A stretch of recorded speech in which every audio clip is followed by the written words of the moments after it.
जय श्री कृष्ण। लड्डू गोपाल के भक्त में एक बार फिर से आप सभी का स्वागत है। आज की इस वीडियो में मैं आपके साथ शेयर करूंगी तुलसी विवाह की कहानी।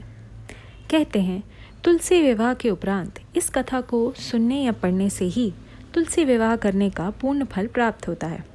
तो चलिए कहानी को शुरू करते हैं। एक समय की बात है। भगवान शिव का एक बड़ा ही पराक्रमी पुत्र था जिसका नाम था जलंधर। जलंधर दैत्यों के बीच पला बड़ा था, इसीलिए उसे दैत्यराज की पदवी प्राप्त थी।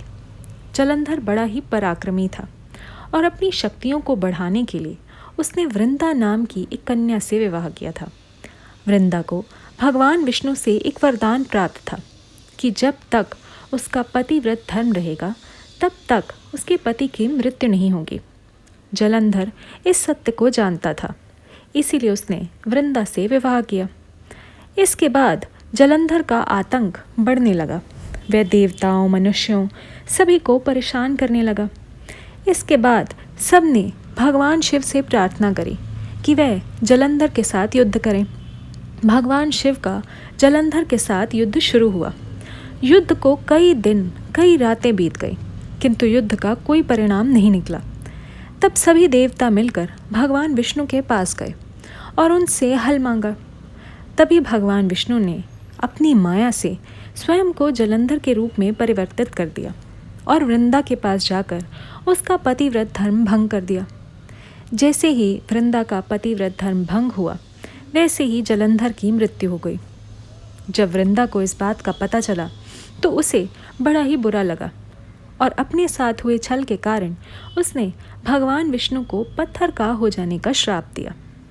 भगवान विष्णु ने वृंदा के श्राप का मान रखते हुए स्वयं को शालिग्राम रूप में परिवर्तित कर दिया।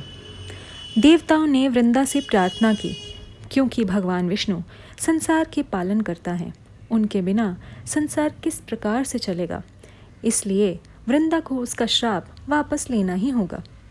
देवताओं के आग्रह पर वृंदा ने अपना श्राप तो वापस ले लिया, किंतु वह अपने पति जलंधर के साथ ही सती हो गई। सती होने के बाद वृंदा की राख से तुलसी का पावन पौधा निकला। तब भगवान विष्णु ने तुलसी को अनेकों वरदान दिए, जिसमें उन्होंने ये कहा कि वह तुलसी को सदैव अपने मस्तक पर धारण करेंगे। जिस प्रकार लक्ष्मी का स्थान उनके हृदय में है, उसी प्रकार तुलसी का स्थान सदैव उनके शीश पर रहेगा।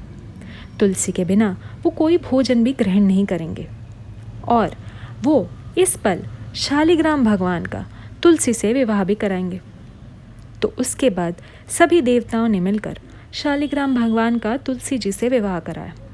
तो इसीलिए कार्तिक मास के शुक्ल पक्ष की एकादशी तिथि को तुलसी विवाह किया जाता है और इस कथा को सुना और पढ़ा भी जाता है। तो उम्मीद करती हूँ आपने भी इस कथा को पूर्ण भक्ति भाव से सुना होगा और आप सब भी अपने घरों में तुलसी जी का विवाह शालिग्राम भगवान से ज़रूर कराएंगे। इसी के साथ ही अगर आप मेरे चैनल पर नए हैं तो मेरे चैनल को सब्सक्राइब भी ज़रूर कीजिएगा, ताकि मैं इसी तरह की वीडियोज़ आप तक लाती रहूं। जय माता दी। हरे कृष्णा।